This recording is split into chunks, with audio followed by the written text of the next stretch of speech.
Hey friends, so today is your demonstration of how to put together your final piece for our hands assignment. So it's really important that this is not necessarily a follow along with me type of video. Remember, you're coming up with your own story. So this should be something from your own life. In the book, Hands, we heard about how Lois Elhart and her family worked together to learn how to do different types of art making together. But in class, we also talked about how we use our hands to do all types of things. And there's adults in our lives that have taught us awesome things. And some of them are art, but some of them are other skills. And a lot of times we use our hands to do very special things right around this time when we have lots of traditions and customs that we celebrate with our families. I'm going to show you how I'm going to put together my hands history with my family and how I want you to lay your piece out. But obviously your story and your details are going to be a little bit different.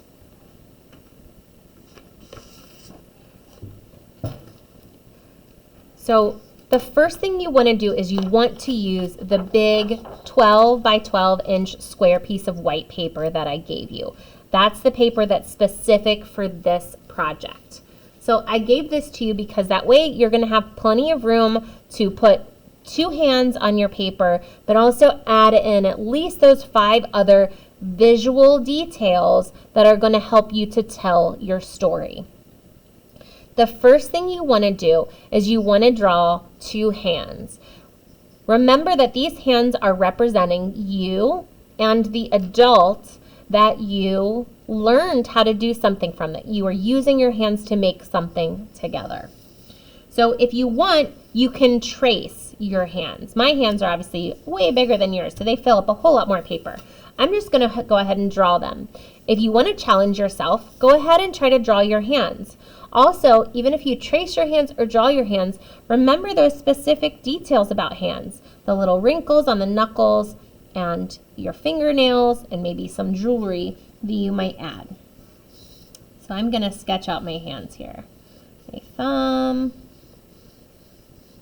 and my 4 fingers to create one hand on one side.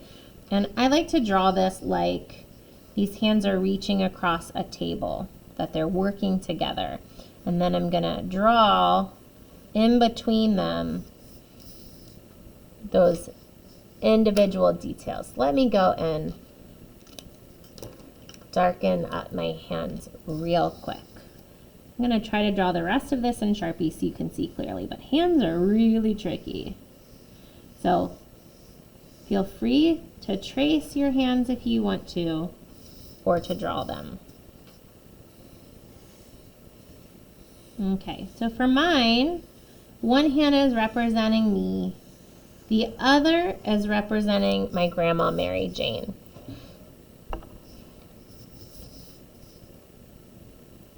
So I can add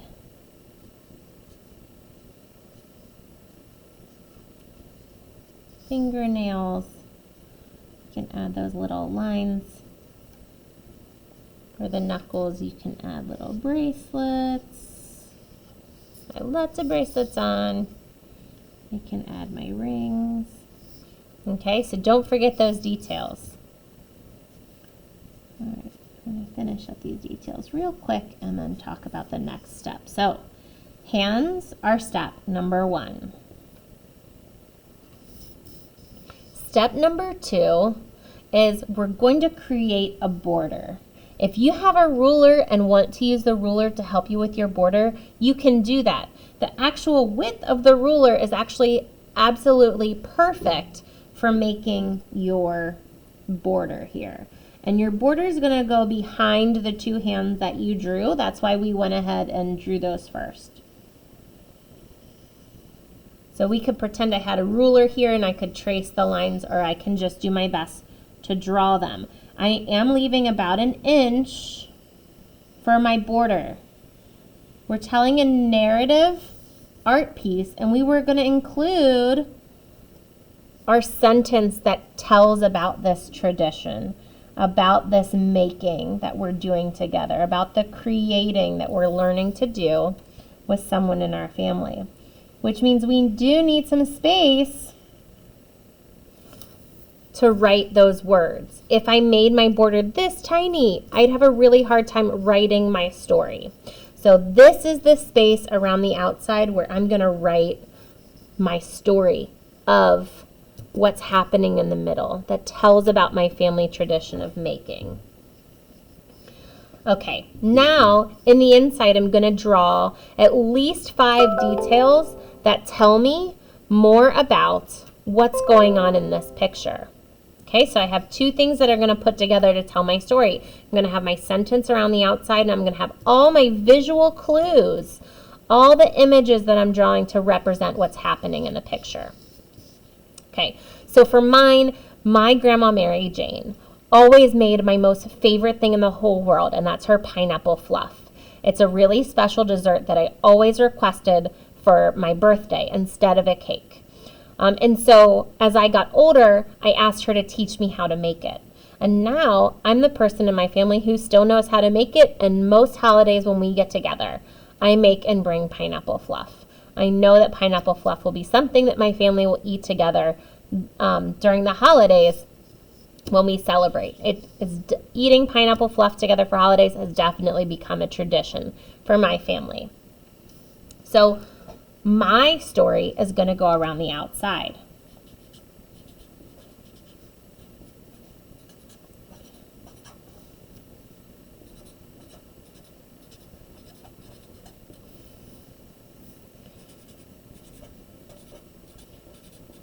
To help you write your sentence, I'm happy to help you by typing it into the chat of our Google Meet help work sessions. And then you can write it in your sketchbook and then copy it onto your paper. But there's probably an adult at home that can help you to put your sentence together too. So when I was younger, my Grandma Mary Jane taught me how to make her famous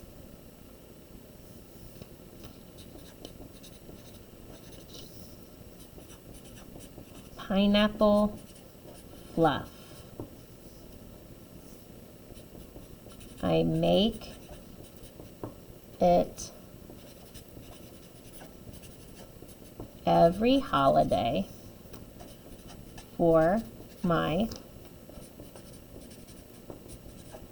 family. All right, that fit perfect. So if your sentence doesn't fit all the way around, you could think about writing it a second time or adding something else like I did. I have more than one sentence here. So my sentence, when I was younger, my Grandma Mary Jane taught me how to make her famous pineapple fluff. I also added, I make it every holiday for my family. So I explained how it's become a tradition of teaching and making, and a tradition of sharing. So now on the inside, I need to add those visual clues. So one thing I'm going to draw here is this is going to be like the side of the bowl. And inside I'm going to draw what my pineapple fluff looks like.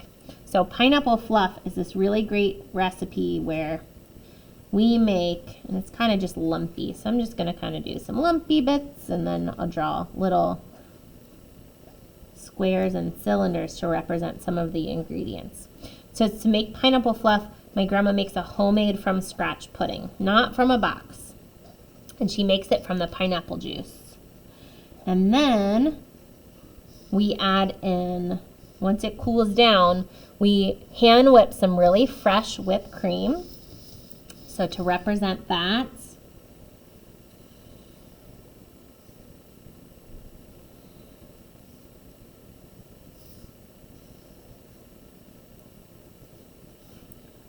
I'm going to use draw the tools. So this will be my whisk.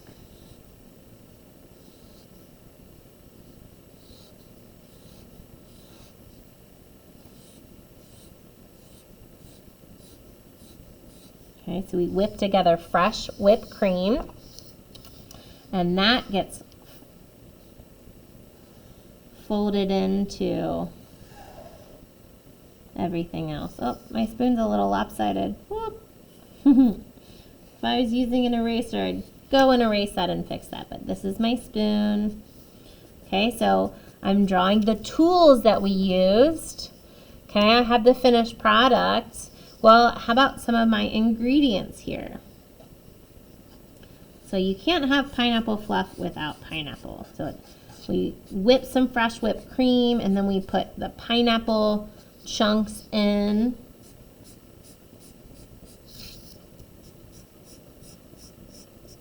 So notice how each part that I'm doing, I'm going and adding. I'm working really fast because this is not about you copying me. This is about you understanding the process and what you need to think about for creating your piece. So that's why I'm not working too slow here, because I want you to get the idea of how to put the project together, because we're not copying.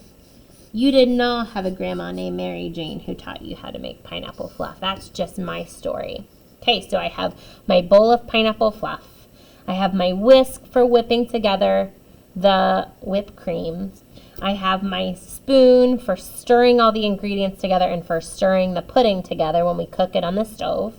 I have my pineapple that we would cut up, and we fold all that together with mini marshmallows.